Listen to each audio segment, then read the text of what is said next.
Bene, eccoci qui con la quarta diretta online, anteprima online in diretta degli IVI Prodes 2025.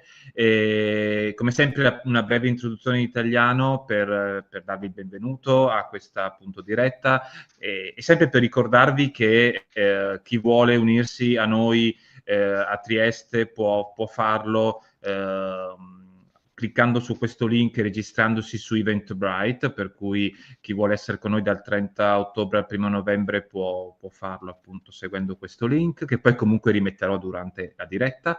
E vi ricordo anche che potete scrivere le vostre domande nei commenti e poi alla fine verranno appunto poste al nostro ospite, che ringrazio per essere qui con noi. Ringrazio Pierre Corbinais per essere qui, tra poco Fabrizia lo presenterà, e Fabrizia Malgieri, giornalista del Corriere, critica videoludica, insegnante all'Università di IULM, quindi un sacco di ruoli che ha accolto il nostro invito a moderare questo incontro. Io come sempre sarò dietro le quinte e lascio a Fabrizia l'onore di iniziare a presentare Pierre in inglese, giusto perché Pierre non conosce l'italiano e né io né Fabrizia conosciamo il francese, per cui l'inglese è... ecco. Quindi no, grazie ancora a entrambi per essere qui e buona lecture a tutte e a tutti. Grazie Andrea, grazie a tutte e tutti, benvenuti. I'm switching to English.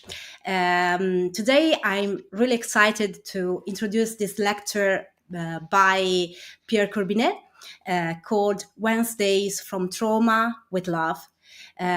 Pierre Corbinais is many things. He's a writer, he's a video game artist, he's an artist, a game writer, and of course, a game designer. He has worked on narrative-driven games such as Heaven, Bury Me, My Love, The Wreck, and of course, Wednesdays. Wednesdays is a very intense game experience about growing up after child sexual abuse. But I won't say anything else. So Pierre, the stage is yours. And for everyone, see you later with the Q&A session. And of course, enjoy the lecture. Hello, ciao. I don't know if you can see my slides right now. Yeah, okay. I wasn't sure if I were being introduced, so I prepared little introduction myself. As Fabrizia said, I'm a game writer, video game writer. I previously worked on a game about love, Haven, on a game about sex, NSFWare, on a game about Syrian refugee seeking asylum in Europe, Bury Me, My Love. Briefly on a game about toxic relationships and grief, The Wreck. And since I'm such a fun guy, I recently wrote and directed a game about healing from incest and child sexual abuse, Wednesdays. This is the game I will talk about today, and maybe we can launch the trailer if it's ready. I am a survivor of incest. 20, 10, or even 5 years ago, I wouldn't have put it that way. There was a long journey to get to where I'm at today. Free, proud, and at peace. Wednesdays isn't a video game about incest per se. It doesn't address the starting point. It's about the journey. One day, a killer whale landed on my doorstep. You can't exactly ignore a whale. This one helped me look back on my memories. It helped me realize how deeply I had buried trauma and how far it reached. My family, my friends, my exes, they've always been there for me. Even though they didn't hear or see everything, they stuck around. They are the true heroes of Wednesdays. Flawed, imperfect heroes, sure, but what are you supposed to do? Wednesdays is meant to be colorful, kind, and filled with hope, sometimes even funny. I'm not saying it's not gonna make you cry. Honestly, you're probably gonna cry. But It will be good tears.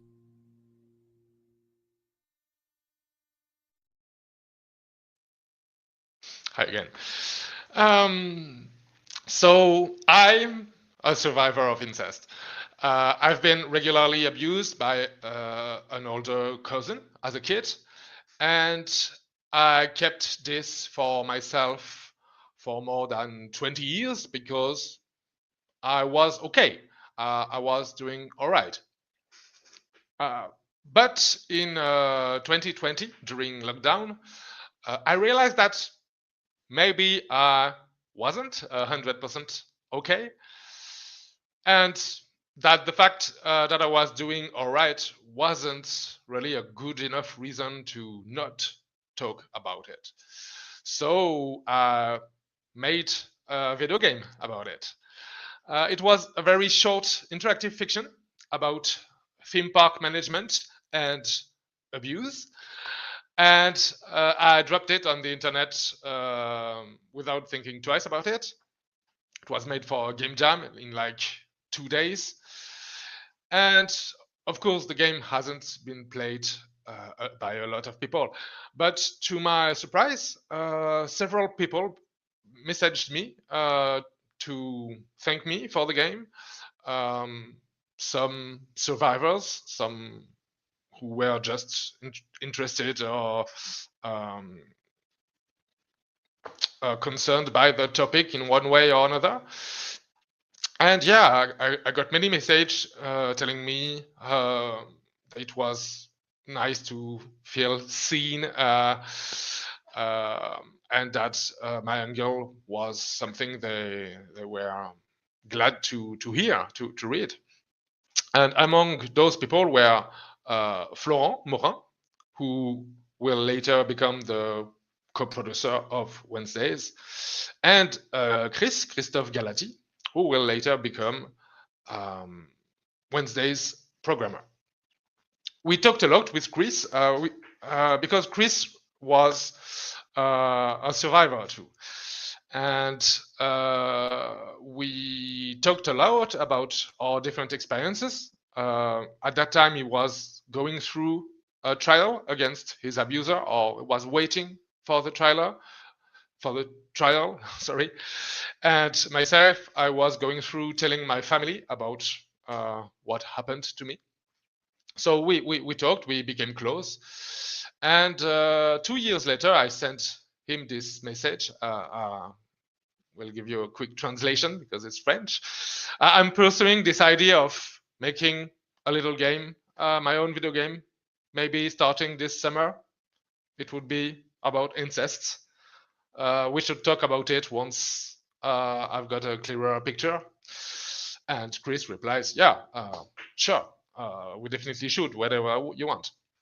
This was sent in March 2022. And I'm talking about starting next summer, but of course I started working on the game like the next day, because once your mind is set on something, it's just, yeah, that's how it works. So yeah, that was the beginning of Wednesdays. And this is how we ended making a game about incest. But the real question is, how do you make a game about incest? Incest is a very big taboo. Incest is scary, depressing. No one wakes up in the morning thinking they want to play a video game about incest. If we wanted people to play our game, we would need something different. A game that would be bright, colorful, hopeful. This or this or this are probably not what you would think of when thinking of a game about incest. And that's the whole point. Wednesdays isn't really about incest. Wednesdays does not represent any abuse whatsoever. It's not about the awful starting point. It's about what comes after. It's about healing. And this is what these graphics are trying to convey from the first glance. Most of these graphics were drawn by hand by the amazing Xaiva. So check her work. And as you probably noticed, there is also some pixel art in Wednesdays. I will come back to it later, but this pixel art was made by the amazing Nico Novak. So go check her work too. But okay, we've got the graphics. But still, how do you design a game about incest? Video games generally allow you to play as someone to embody a character. But who should you play in a game like Wednesdays? Wednesdays tells the story of Timothy, you can see on screen, who has been sexually abused as a child and is revisiting his memories. The logic would be to play as Timothy, as he's the main character, and we are exploring his memories. But that felt wrong. Because video games are all about interactivity, about choices. And what defines a victim of child sexual abuse is precisely that they did not have a choice. Playing as a victim who is allowed to make choice would defeat the whole purpose of the game. So who should we play then? Should we play the abuser? I certainly did not want to make such a game. I'm not saying that wouldn't be interesting, but maybe one thing after the other. Let's start with something more easy, like a game about incest, I guess. So who should we play? Who's left? I looked around and I got my answer. Everyone else. In Wednesdays, in these memories, you don't play as Timothy, but as the people surrounding him. His father, his grandmother, his cool teacher, his childhood friends, his girlfriends, etc., etc. That way, we get to look at Timothy's story from various angles and ask ourselves, what would I have done? What would I have seen? What could have been different, and how? As you can see from the screenshots, these memory cover a long period of time. Sometimes we see Timothy as a kid, sometimes we see him as an adult. So yeah, they cover maybe 20 years, and they aren't played in chronological order. They can actually be played in not any order, but almost any order. And this is where Orcopark comes in. Orcopark is a video game within the video game. It's a retro theme park management game Timothy used to play as a kid. And by playing it again, 20 years later, it reminds him fragments of his past. Each ride is linked to a specific memory. And by picking the next ride to be built, you're also picking the next scene to be played. But unless you read the content warning, and this is something I will get back later too, you don't really know what to expect. You don't really know what this memory will contain.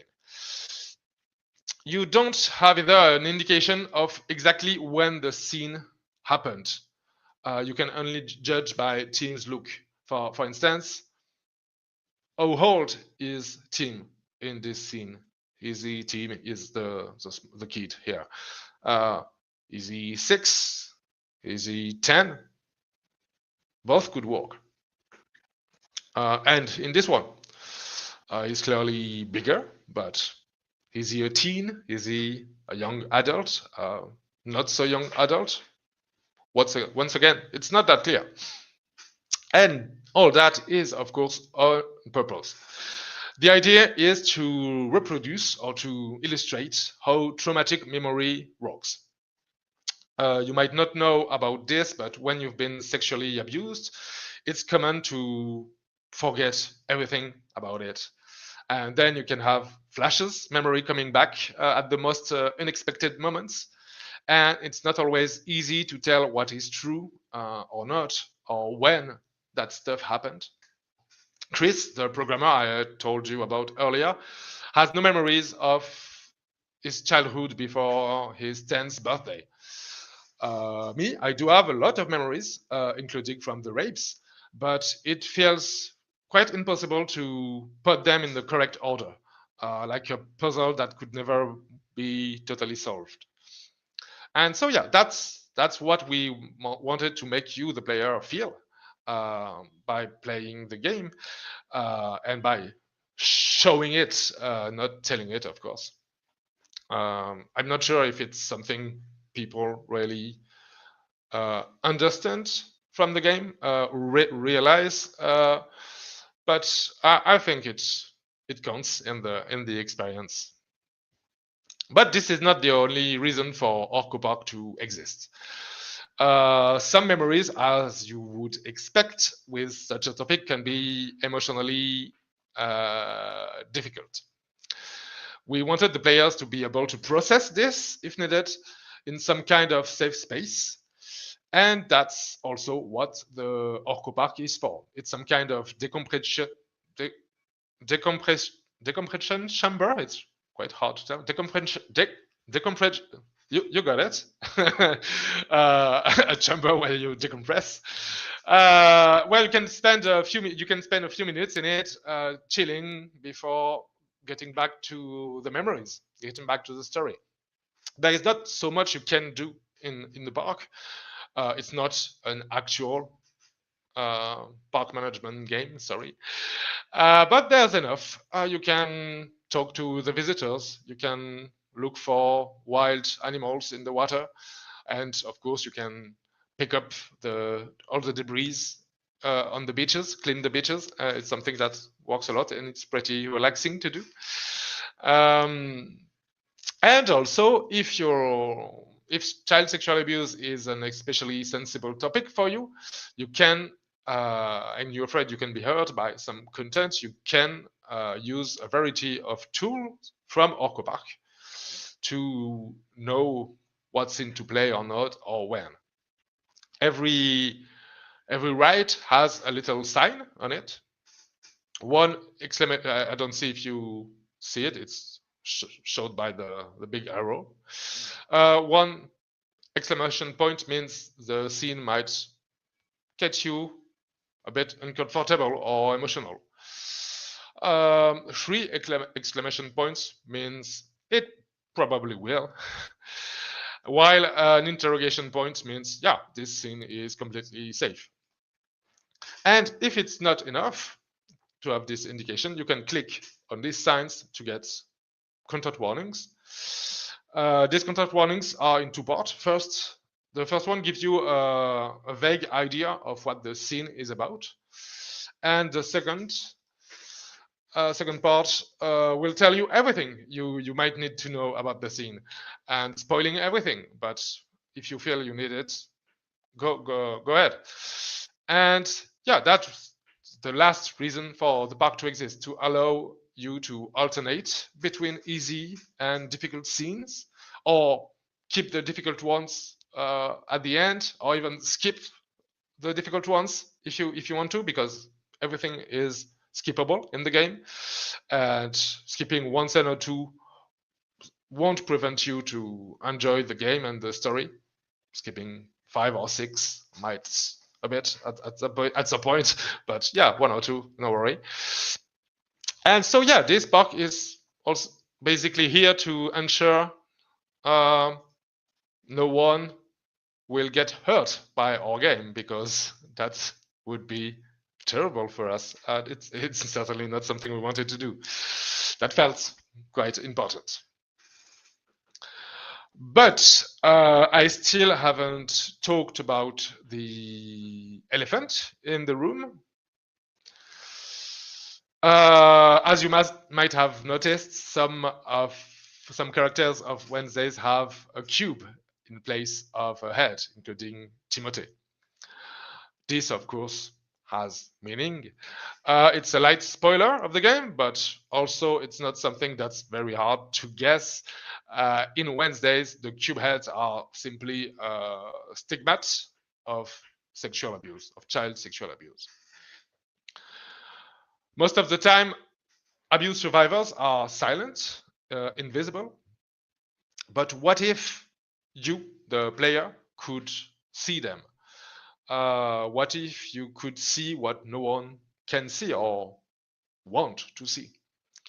It's been estimated that 1 kid out of 10 is a victim of incest, not child sexual abuse, just incest. I don't know how many of you are watching this, but there are probably several cube heads among you. Unfortunately, in real life, we don't really have cube head. I don't have a cube head. We can't see it. We can't see it, but we can talk about it. And this is in part why we made this game, to create more opportunities to talk about these topics.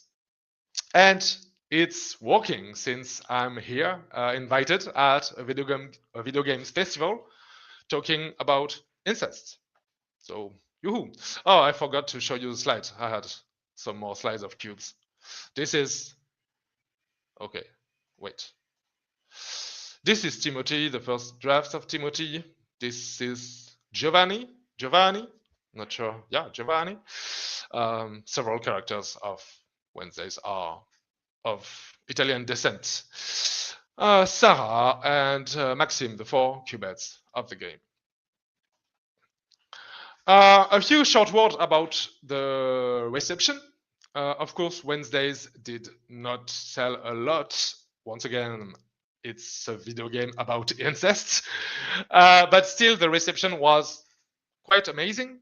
Everyone who dared to play it seemed to enjoy it, and we received a lot of testimonies from fellow survivors telling us it helped them and brought them hope. So that's all we could have wished for.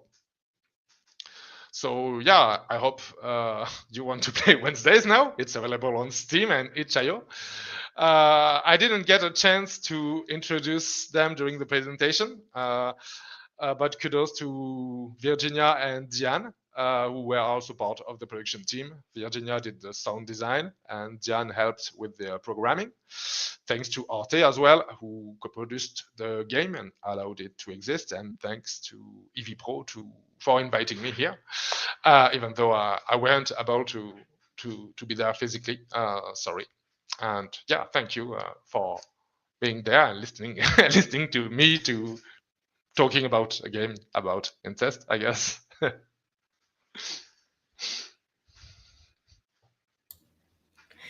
Thank you so much, Pierre. It was a very touching moment when you talk about incest, a game about incest. And I think I don't know how I can feel when you explain your game, your personal life in a game. So I have 2 questions while we will waiting for other people who wants to makes question to Pierre, because I have a lot of things to ask. Pierre, video games today more than ever have a great, powerful way of telling stories, especially personal stories. Perhaps they always have this power, and this is precisely because video games are a medium that thrives on the interaction between humans and machines. You say that during your interesting lecture. We interact with the game. we can perceive, we can feel it in some way. Is this why video games allow a narrator like you to tell such personal and painful experience? What is the power of video game today, in your opinion?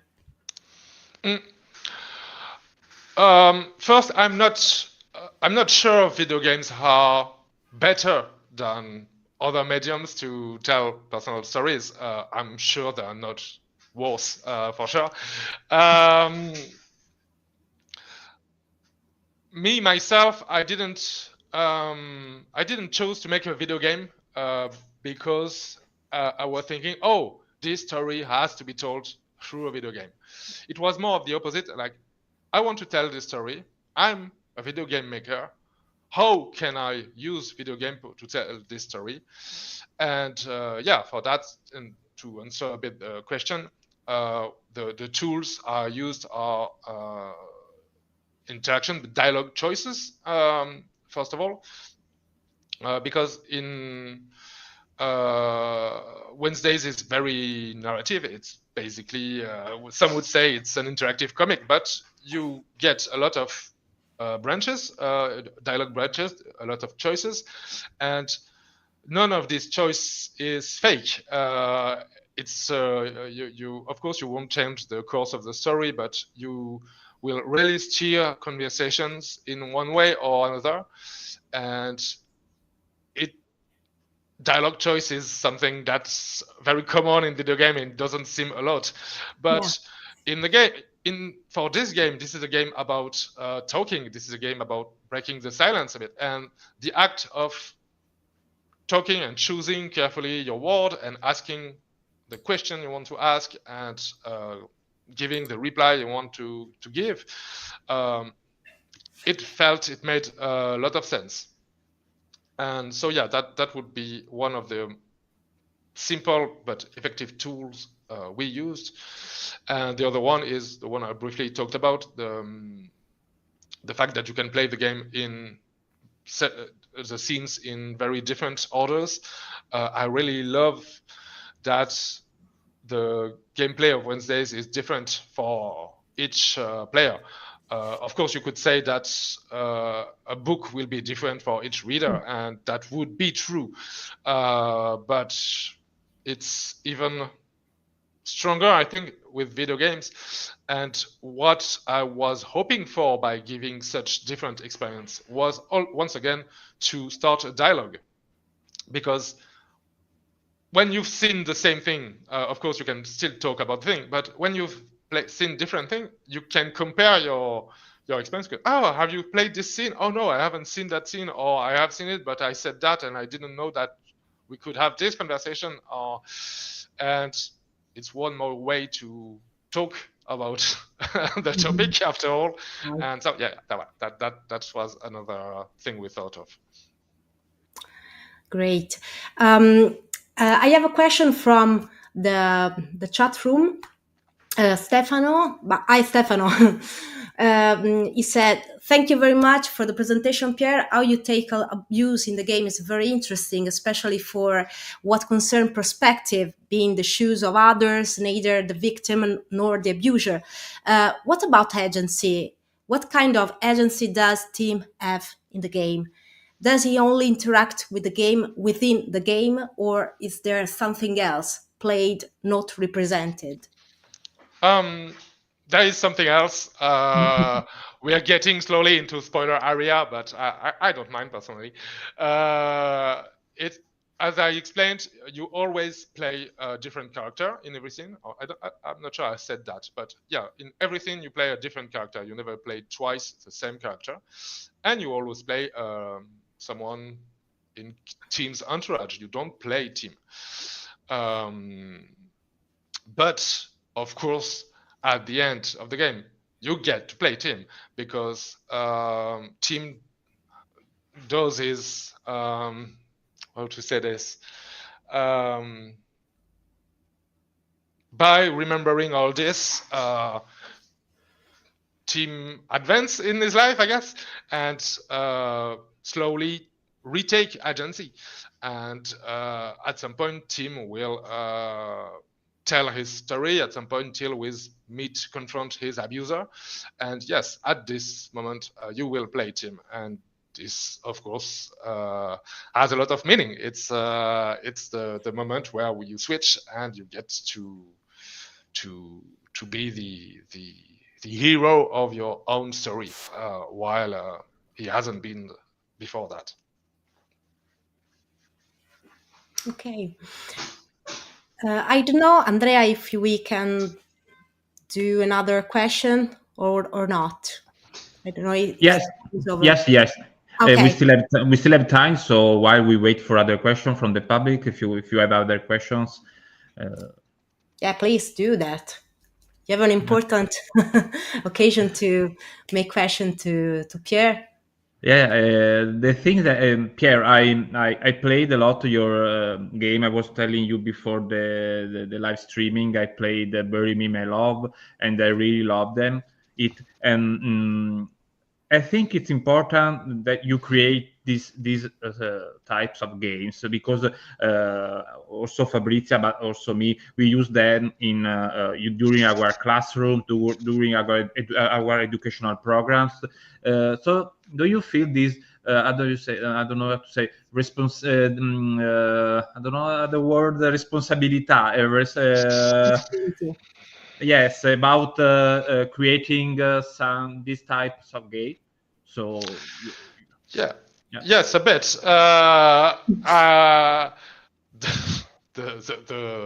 The world is quite bleak right now, and I don't think that what we need right now is distraction from this bleakness.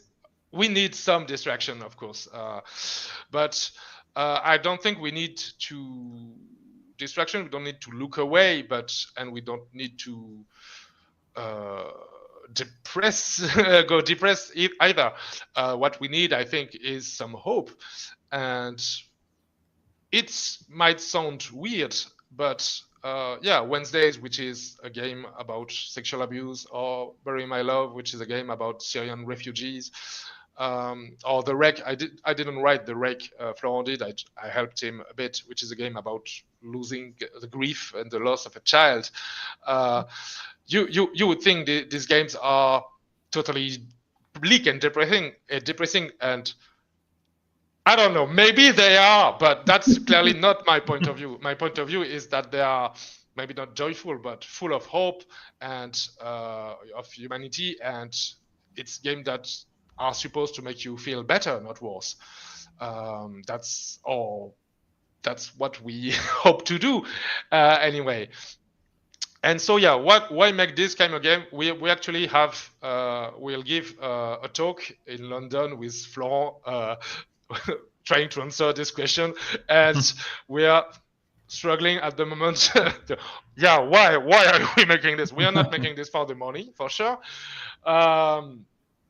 But me and myself, I'm making it Wednesday. As for Wednesday, I made this game because I had the urge to make this game. It wasn't something rational. It wasn't a benchmark, of course. It was very personal, and I just needed to make it, and it made sense to make my skills in the service of such a game. And I got really lucky along the way to find people to work with me and to give money to make the game happen.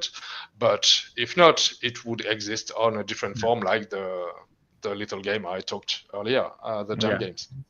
No, I think it's important. I think that we need the games like these because we live in a video game industry so focused on money, monetization, marketing, and I think it's important to create games like these, even if they don't sell a lot. I think sometimes it's not important to sell, because I think that maybe in the future these games, even if they don't sell like Assassin's Creed or other, they are going to be remembered more than Assassin's Creed. Maybe. So maybe I don't know. Maybe. So Also, I knows? want to say, who knows? I want to say another things about Pierre, because Pierre was very kind in donating us a copy of the game for our EV Pro collection, so for preservation purposes, and it's important because thanks to that donation, even if it's a small donation, it's very important to us because we have a copy of the game to keep it, to save it for the future, and also we can use it in schools. And so thank you, Pierre. I want to say this publicly because it's important to have this support also from developers as well. So thank you, Pierre. But thank you for the archiving work, which is very important.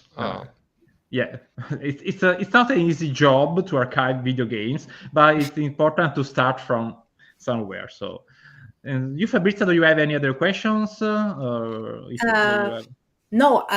Okay. It's okay.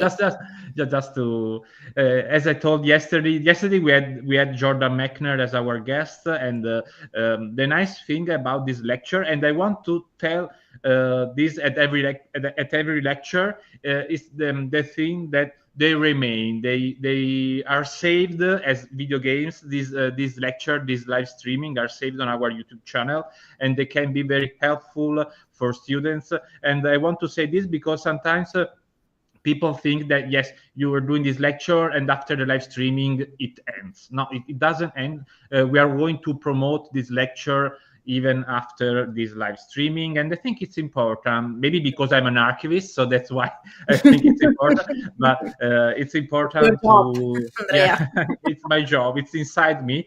So I think it's important to have this moment together with developers like Pierre to speak about games like this, and also to as something that remains after the live streaming. So I don't think there are any more questions from the public, no. But thank you anyway. Thank you to the public, and thank you also for the ones who are going to watch this lecture in the future. So it's like a message to the future. And also thank you to Pierre and to Fabrizia for accepting our invitation to this online preview. And I hope to see you in person, Pierre, because maybe next year you are going to be with us in Trieste. Maybe. And Fabrizia was there's another question, maybe. There's a thank you, Pierre, from Matteo Lupetti. So this is not a question, but this is a thank you.